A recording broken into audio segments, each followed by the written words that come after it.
para ulama cuba berbincang tentang fitan. Apa sebab Nabi bagi tahu kita tentang fitan ni? Untuk apa? Pertama, nak membuktikan kebenaran kebenaran dakwaan Nabi, dan dia tu adalah Nabi.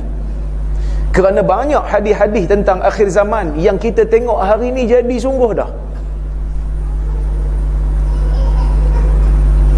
Maka orang yang beriman dia akan tambah beriman. Orang yang kafir, dia bila baca hadis ni dia akan kata betul ya. Maknanya Nabi bagi tahu lama dah. Tu nombor satu. Nombor dua, supaya kita ni bersedia. Sebagai orang mukmin, kita kena ada blueprint, kita kena ada plan. Bila mana berlakunya fitan, bila turunnya bala bencana, kerosakan dalam dunia ni, kita kena buat apa?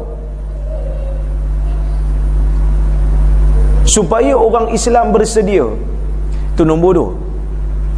Nombor tiga, nak berikan kelebihan kepada sebahagian orang-orang Islam yang tak dapat hidup di zaman awal ketika mana Islam tengah kuat. Mungkin antara kita ada yang fikir, kenapalah aku tak hidup zaman Nabi? Senang cerita. Ada masalah terus tanya Nabi, tak payah gaduh panjang-panjang. Hari ni ustaz pakat bergaduh belaka. Dia fikir macam tu, baik aku hidup zaman Nabi. Nabi ada apa masalah, pergi tanya Nabi. Tak dapat hidup zaman Nabi pun, hidup zaman tabi'in pun kira okey, dapat jumpa sahabat. Apa masalah, tanya sahabat. Tak payah bising-bising. Sebenarnya Allah Subhanahu wa ta'ala itu adil.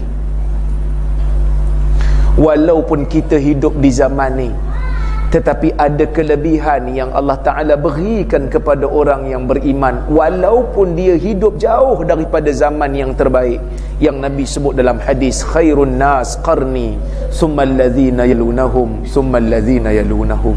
Sebaik-baik manusia di zaman aku, di kurun aku, kemudian kurun yang berikutnya, dan kemudian kurun yang berikutnya. Kadang-kadang jauh di sudut hati kita teringin juga nak hidup zaman tu. Nak hidup zaman di mana Islam tengah kuat, sunnah tengah kuat. Tapi bila kita baca hadis-hadis tentang fitan ni, kita baca hadis-hadis akhir zaman ni, adalah beberapa hadis yang menjanjikan kelebihan untuk orang yang hidup di zaman kacau bilau sedang berlaku. Apa antaranya? Nabi sebut dalam hadis riwayat Muslim, al-ibadatu fil haraj ka hijratin ilai.